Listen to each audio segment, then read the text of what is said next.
what do we want to talk about? Skills-based. So we've been talking about ecological restoration from different perspectives. We talked about changing a cultural narrative. That was a very interesting thing because actually imagination is so important for this, because if you can't imagine a different future, you can't have one. Hello, ladies. Hurry. Rush. Hello, gentlemen. Oh, wow. You're super well dressed. Okay. So, again, if it's not possible to envision a future, it's not possible to have it. So we're going to have the future kind of that we deserve. So we better use our imaginations and decide what kind of future we want.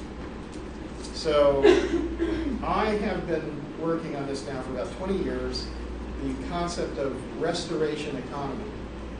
So if we changed from a production and consumption economy, where the idea is to make more, sell more, use more, get more, and we changed to a restoration economy in which our goal was to ensure the survival and sustainability for humanity, then everything sort of changes. And one of the things I mentioned earlier was that money could change. If money were based on ecological function, then it would be perfect. Everybody would go to work to do restoration. But I don't think we get to decide for everyone. So what we are trying to do now is work on this in a way which is aligned with international efforts to mitigate and adapt to climate change. So if you study climate change, you understand we're going to have serious consequences. So there's a number of technologies. Are you interested in any of these? Because I think these are the types of things that we're talking about. Do you know what gabion dams are? So gabion dams, I have a lot. I have like a e-course on gabion dams you can have that the World Bank has prepared. It shows you how to make semi-permeable structures which can hold water. So the concept would be that when you have runoff, because you have a degraded system, then that water is going to come very fast. And there's a series of implementations that you can use that are physical, and they're only needed in the beginning. So those physical interventions, when they change the conditions, will become a biophysical intervention. So when waters are flowing off in a huge, huge kinetic system, then you can interrupt them with a semi-permeable dam. So if you make a dam which is impermeable, you won't be able to do that unless you're a really great engineer and you can handle all of this. But with semi-permeable structures, we can teach anybody to do this. And then when the water comes, what happens is some of it passes through, but some of it goes down. And you use wires, and you put rocks inside of wire cages, and then you pile them up. Actually, the Chinese were using a similar device more than 2,000 years ago, and the dam they built still exists. So this is quite interesting. They were using bamboo instead of steel, but it was quite interesting. So gabion dams. There are other ones, meanders. One of the things that has happened over historical time is that the natural flows of river systems have been straightened. And this was like, this is brilliant. Let's just straighten it out, you know? Everything is better when it's straight, isn't it? Well, no, actually, no. There was a reason why the rivers and streams were flowing like this. And so you can replace the meanders. You can go back and redo the meanders. That's one thing. Another thing you can do is sediment traps. So you could make little diversions, small little like gabions in different places. So if you have a huge gully that's coming down vast streams, then you could kind of make it go off in lots of ways. And then the sediments will go off and the water will sink into the ground and at different points and you'll dissipate that. There are lots of these things. There are even sediment traps which are taking the bottom of the gully, and you start at the very bottom, and you build a little, almost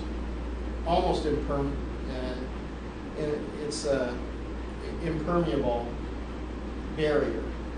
And then what happens is when the water comes down, all the sediments were built up behind this, and the water will pass over the top, and then you get a flat field.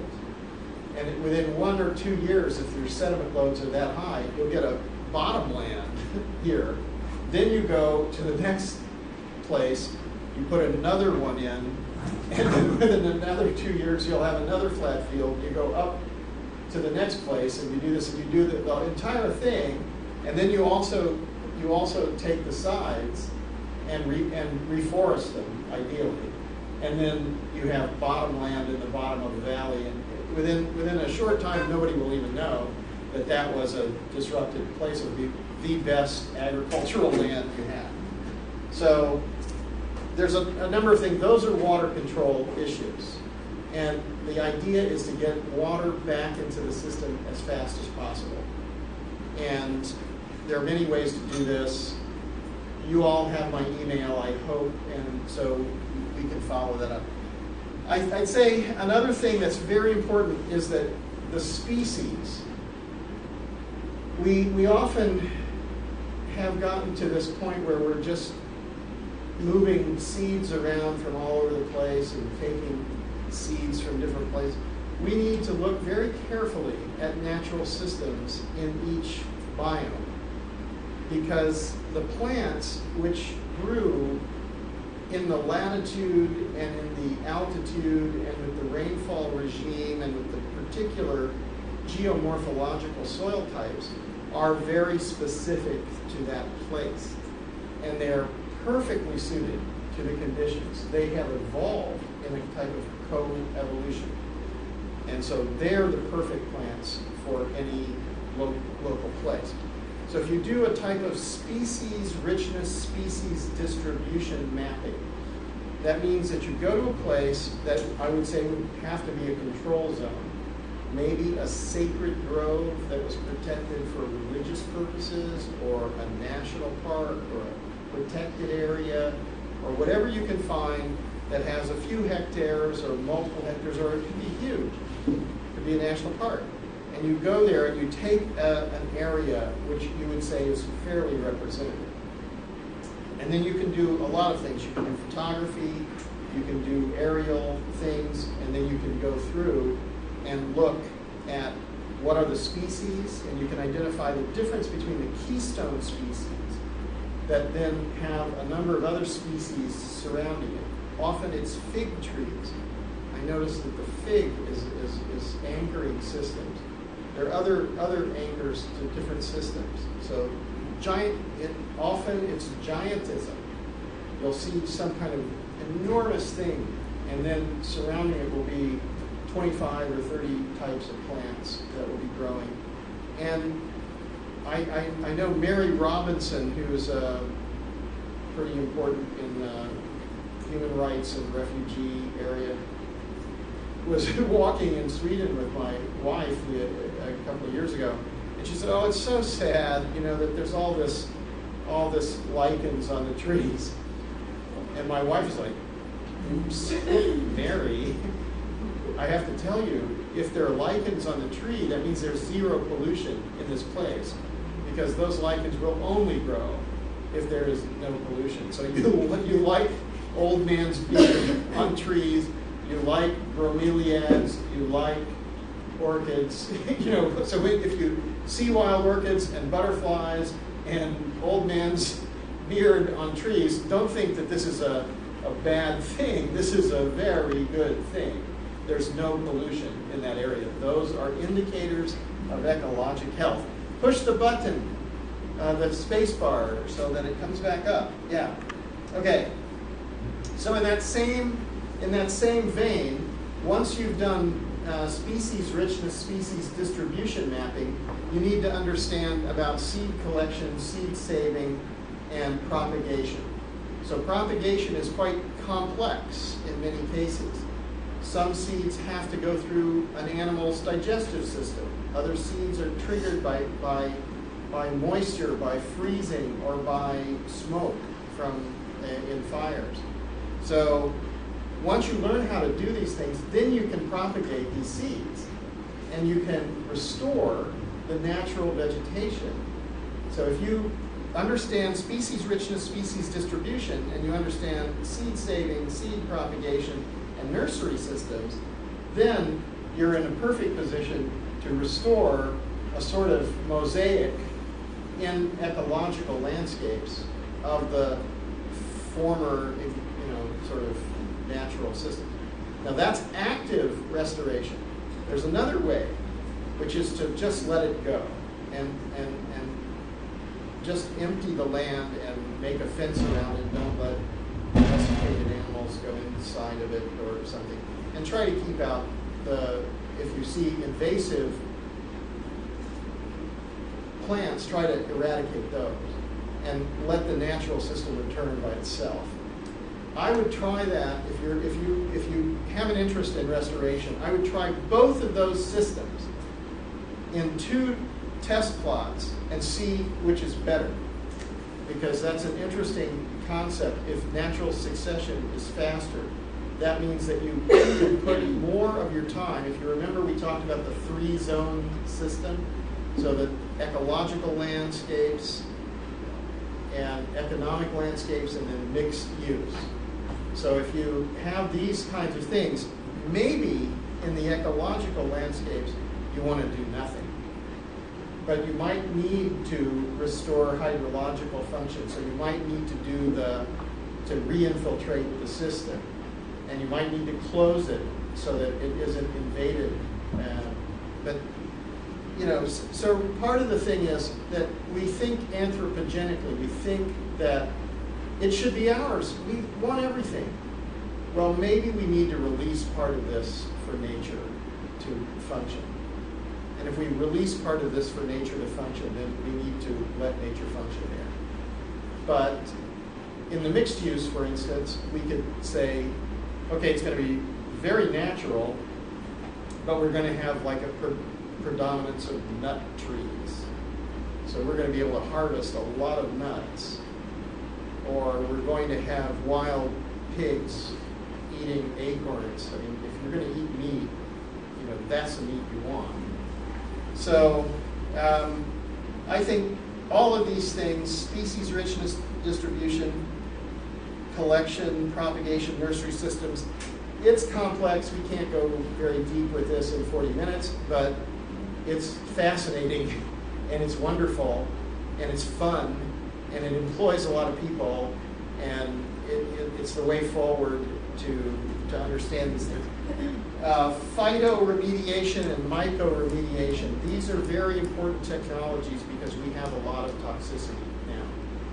So in places where there are toxic substances, chemical substances, they need to be removed. So physically, like in Fukushima right now, they're trying to take out the soils so people can go back to that area. That's crazy, I think, frankly. Because, I mean, even they pack up all these soils. What do they think? What are they going to do with these soils? Now they have concentrated radioactive soils. That's insanity. Phytoremediation, mycoremediation use either plants or mushrooms to absorb the pollutants. Then you can have another type of system where you usually you have to do something because you can't eat these mushrooms, you can't use these plants, you can't compost these plants. You have to take this away and then treat it once more. But with phytoremediation and mycoremediation, you're absorbing those pollutants into the life forms. Then you're probably taking them to an incinerator. And you have to be very careful with this incinerator, and you can actually extract if depending on what it is, if it's lead or if it's silver or if it's arsenic or something, you can actually get this material. So phytoremediation, mycoremediation. In fact, some of the people now are talking about phosphorus. If you know anything about agriculture, so in the agricultural universities, they will tell you the primary nutrients are nitrogen, phosphorus, and potassium. This is NPK. If you grew up on a farm or something, then there's a lot of NPK fertilizers on it. Actually, they're wrong. Those are the secondary nutrients. Carbon, oxygen, and hydrogen are the primary nutrients. They're just everywhere, and so they don't even think about them. And then there's a whole range of micronutrients that are necessary for really healthy, good, nutritious food. But in this, they're even talking about mining the sewage now. So if you understand anything about phosphorus, phosphorus is only coming from a few places in the world. So the places where the phosphorus is being mined, it's finite. So this is actually almost a worse problem than the petroleum peak. So peak phosphorus is crazy. If we're having industrial agriculture, we're depending on industrial agriculture, the population continues to grow, and we have a finite resource of phosphorus for agricultural use, then you need to realize, do you actually need to put additional phosphorus into the system? And in industrial agricultural systems, the answer is absolutely you do. But in biodynamic systems, in other systems, no, you don't, because you're recycling it. You don't need to do this in a rainforest. You don't need to do this in most places anywhere in the world. You have huge amounts in ecologically sound systems. You don't apply external phosphorus to get plant growth. So why would you need it in agriculture? So the question is, are we committed to industrial agriculture? So there's an assumption there often that says, there's no way that organic agriculture could feed the world. Well, this is a total assumption. This is an assumption that comes from saying that if you have 1 or 2% of the population, or maybe 4 or 5% of the population working in agriculture, then yeah, you need a lot of inputs, you need a lot of energy, you need a lot of mechanization, because you don't have any people. But if you're in a different type of agricultural system that is more ecologically based, then you're going to have lots of variety, you're never going to expose the soils, you're going to have the type of recycling. So we don't have time to go into that, but that's interesting. Soil creation probably should be up a lot higher. So we saw a little bit of the Swedish guy who's doing composting. Rob talked about the Big Hannah. This is an industrial system, excellent industrial system, certainly perfect for schools like this, because you just place everything in it and soil comes out the other end. There's no smell, there's no mess, it's just perfect. So that should be sitting outside of every international school. Big Hannah, look at it. I think we have a couple of other things, because we're looking at something other than just these earth systems. We're looking at the social systems for people who want to live in a different way. So we're looking at earth architecture, distributed energy source. So there's a lot of different distributed energy sources. I have to come back over here and maybe change this to something else. But earth architecture and distributed energy.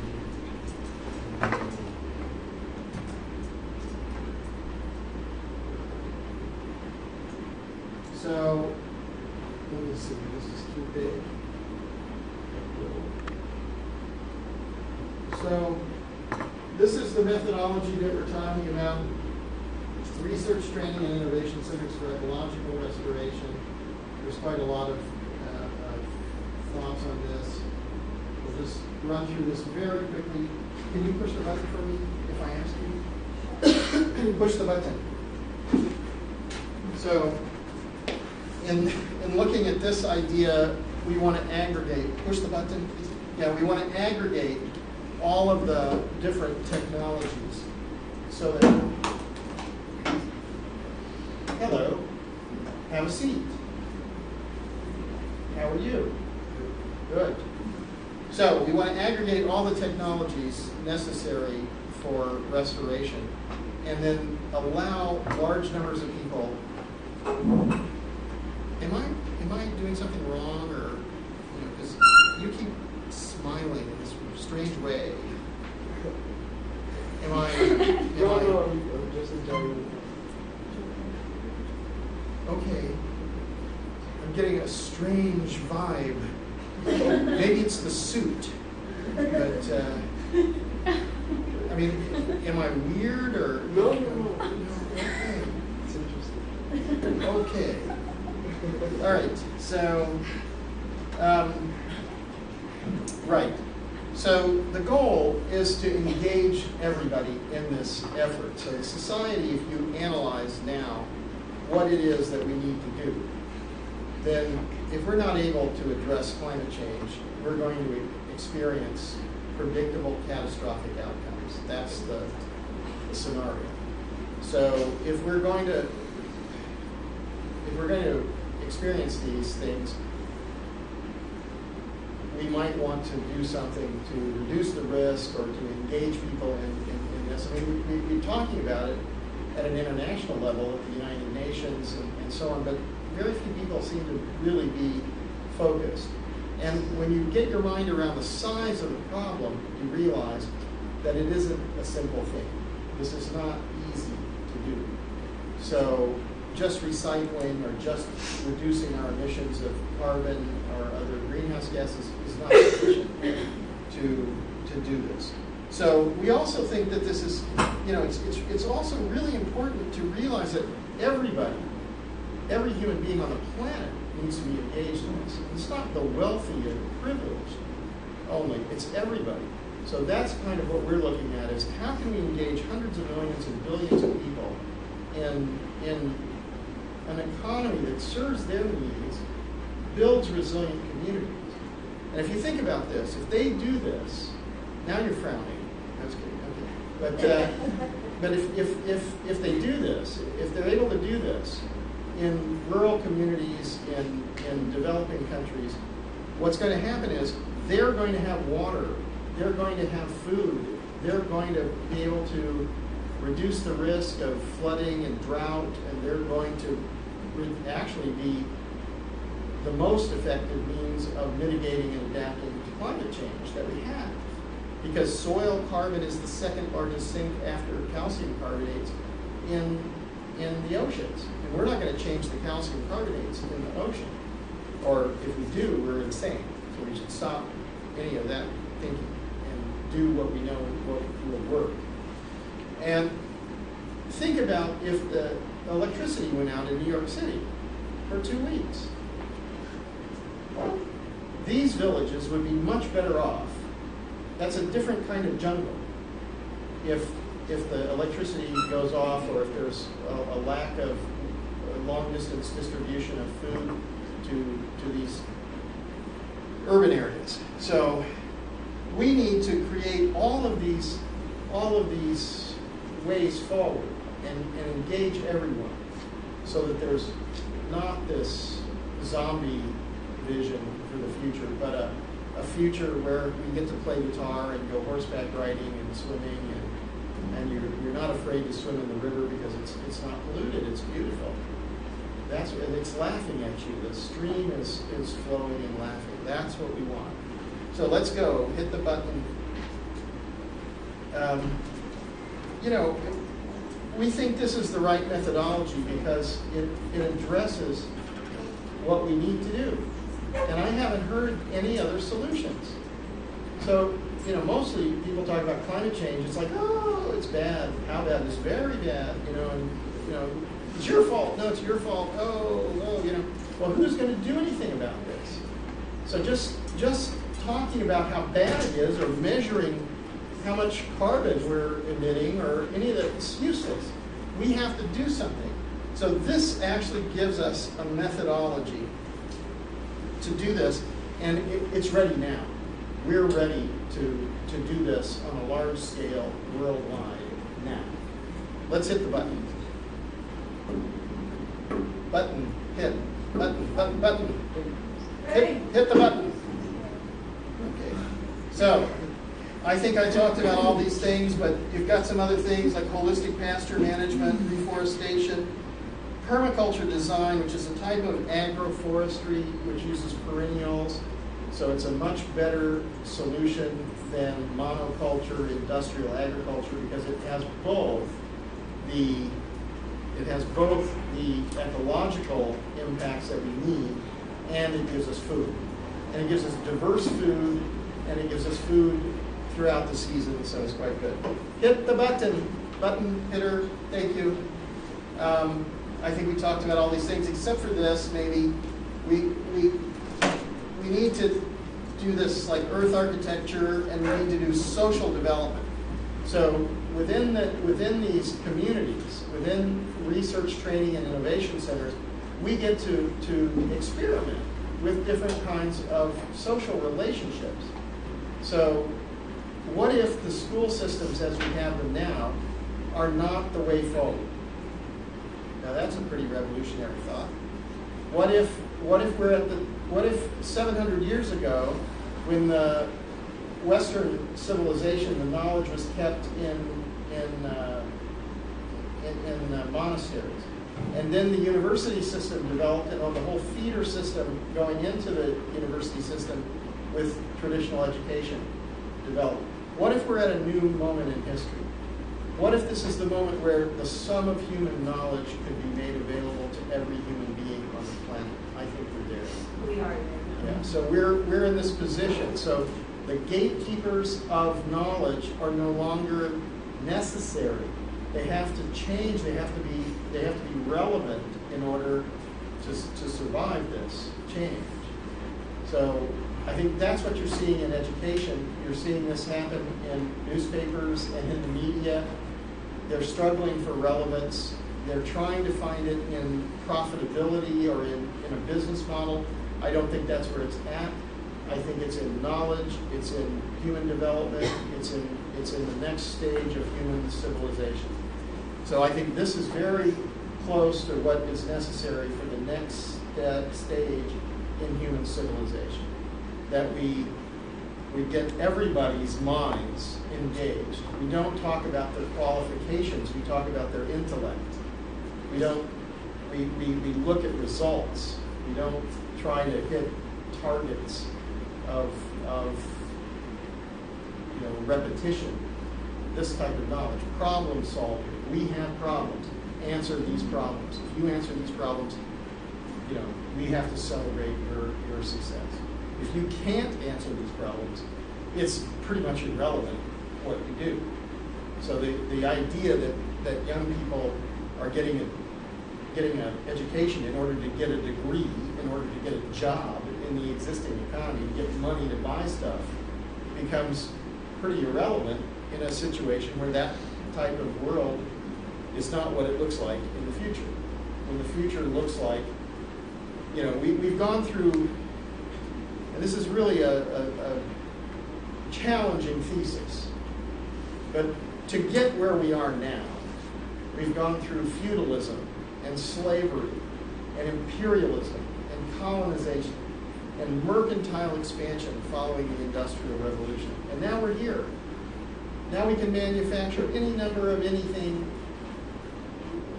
There's no way to sell it. You can market it, but what's the point? Why are we doing this? Why are we making widgets? We don't need widgets. We need clean soils, clean air. We need climate regulation. Now we've got all this jobs which are make work. I do films on soil and poor people. I would make a lot more money if I made pornography or advertising. Is pornography and advertising more valuable than what I do? I think that's insane. So, you know, if I look at this, I see there's some fundamental mistakes. And that those fundamental mistakes are enshrined into these systems. That's the let him sleep. Okay. Next slide. So I think these systems can be beautiful. I think, you know, it's interesting. This is a nursery system in a kind of a prototype that we're working with in South Africa, and it's a wonderful system. This is a wonderful place. Is that public land or private? This is a public-private partnership between the government, the national government, the local government, the regional government, the local people, and several university systems, and farmers. And what happens in this place is that the students get their degrees by answering the community's problems. So the community and the students all sit down and say, well, you know, we have this problem. The water isn't infiltrating anymore, and we don't understand it because we're not college students. You know, we're farmers, and we've been doing this for hundreds of years, or several generations anyway, a couple of hundred years.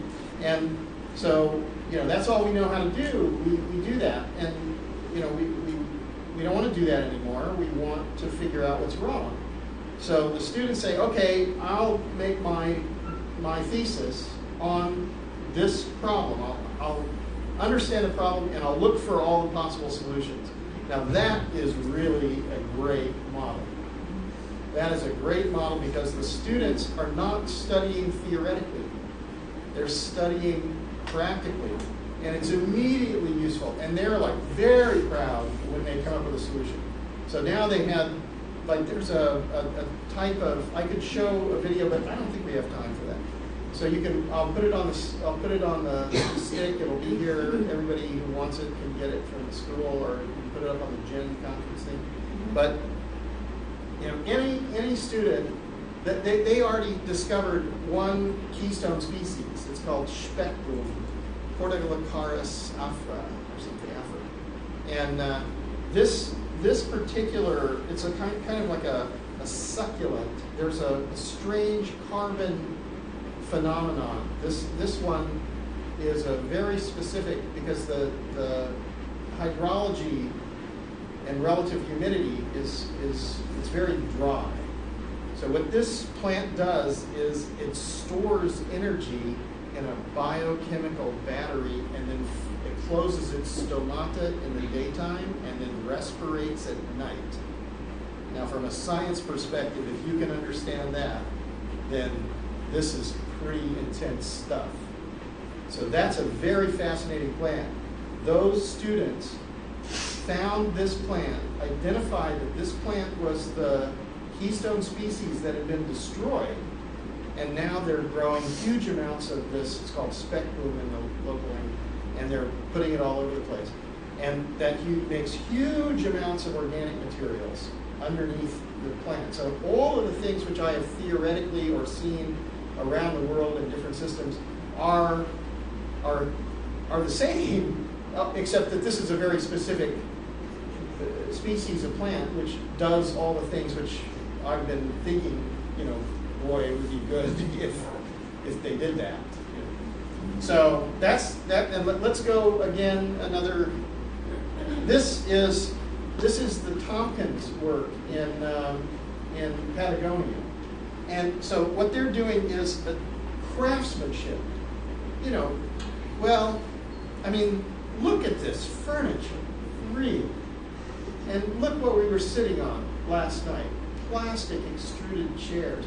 You know, they're probably made in China. Disgusting. And the chemical substances are coming from Bayer, and it's plastic, and it's toxic, and it's unnatural, and it's ridiculous.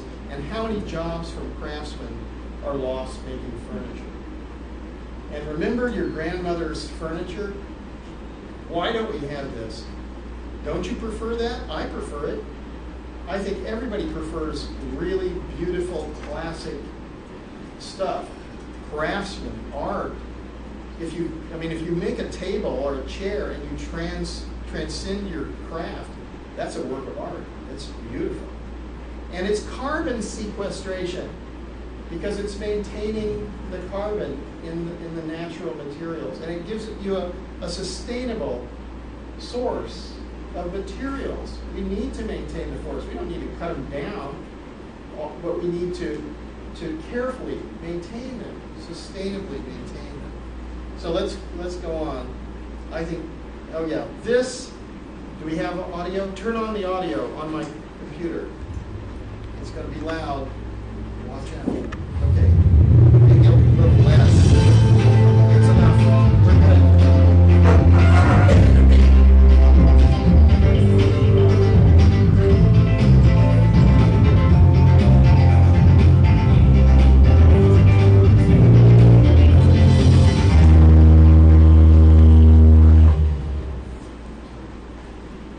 If you're watching this, you're probably concerned about the environment. Human-induced climate change, the energy crisis, the risk of financial collapse, extreme weather events like flooding or drought or perhaps famine. Who's going to take care of this? Is it the government or science or commerce? Some people are not confused about these things and are working every day to make them better. One place I've seen is the Tamera community in Portugal. They're working to make a water retention landscape. Southern Portugal, like many Mediterranean biomes, has a fairly fragile hydrological cycle, and the trend for many years has been for the land to become drier and drier. The Tamera community wondered whether this was a natural situation, and if there was something that could be done that would heal the land. 2007 hatten wir in der Gemeinschaft Tamera die Frage, ob man in einem von der Verwüstung bedrohten Land eine Gemeinschaft von 300 Menschen versorgen kann, mit Lebensmitteln, mit Energie und mit Wasser. Wir haben Herrn Bolzer besucht und ihm diese Frage gestellt und er hat uns dieses Geschenk gebracht, die Vision der Wasserlandschaft, und uns gezeigt, was möglich ist, wenn wir Retentionsseen aufbauen und er hat uns in dieses Paradiesesbild verführt.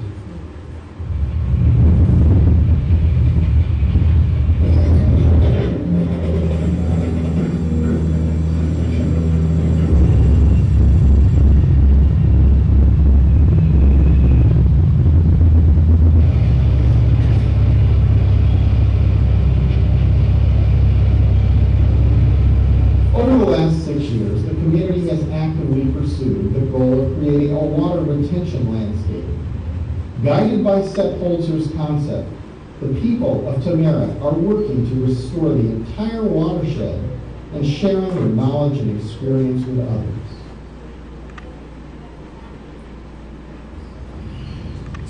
Wasser ist für mich das größte Kapital. Wasser soll man, wo man nur die Möglichkeit hat, Retentionsräume schaffen, das Niederschlagswasser sammeln, also mit dem Wasser wieder lernen zu haushalten. Das ist das Allerwichtigste, denn wenn der richtige Wasserhaushalt geschaffen ist, dann ist aus meiner Sicht 70% der Arbeit getan, weil eben eine entsprechend üppige Vegetation, eine Vielfalt hat, weil sich die Natur richtig zeigen, entwickeln kann. Also das ist in allen Bereichen, egal wo auf der Welt, notwendig.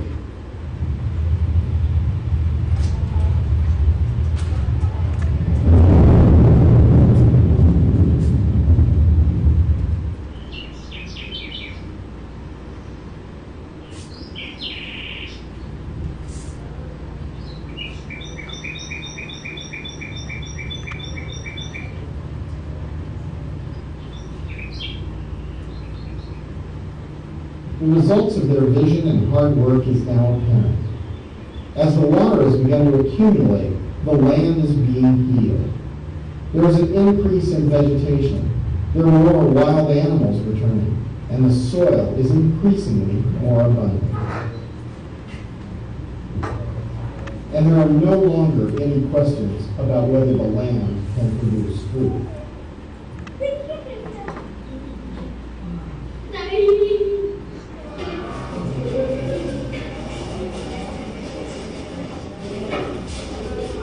The community is participating in all aspects of the work, and although they are working hard, they are also having a very good time. The healing at Tamara is not just the land. The people are working hard to have a respectful, resilient, and healthy community.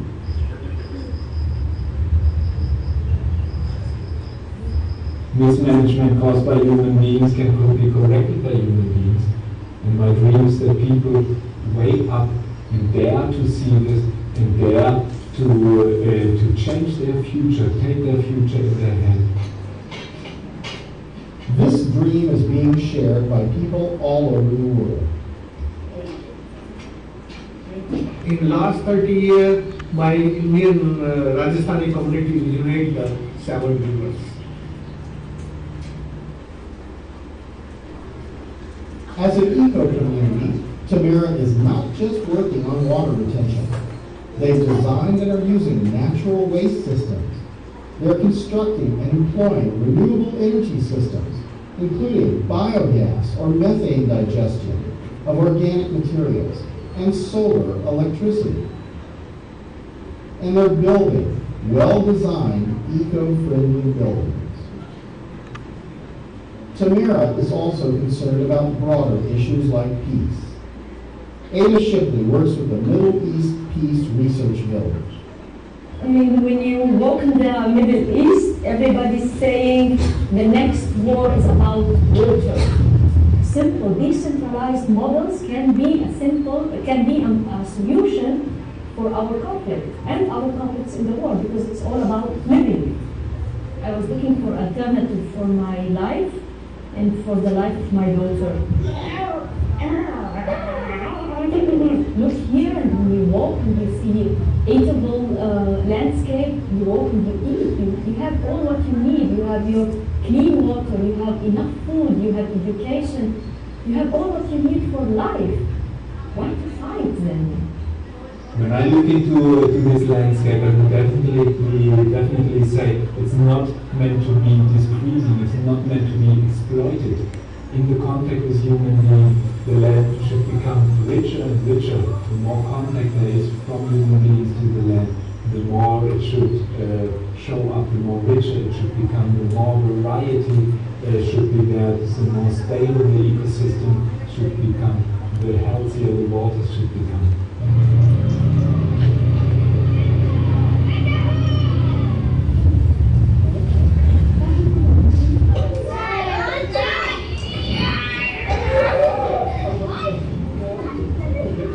The work of the people in Tamara is meaningful and productive, but it's much more than just serving themselves.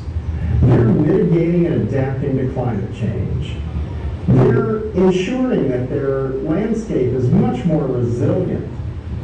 They're protecting biodiversity and ensuring food security. They're experimenting with renewable energy and social systems and economic systems that are sustainable. These are going to serve their children and future generations.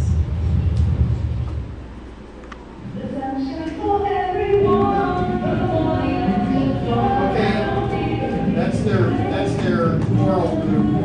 But we're told we don't have any more time. So, thank you. Sorry I talked so much.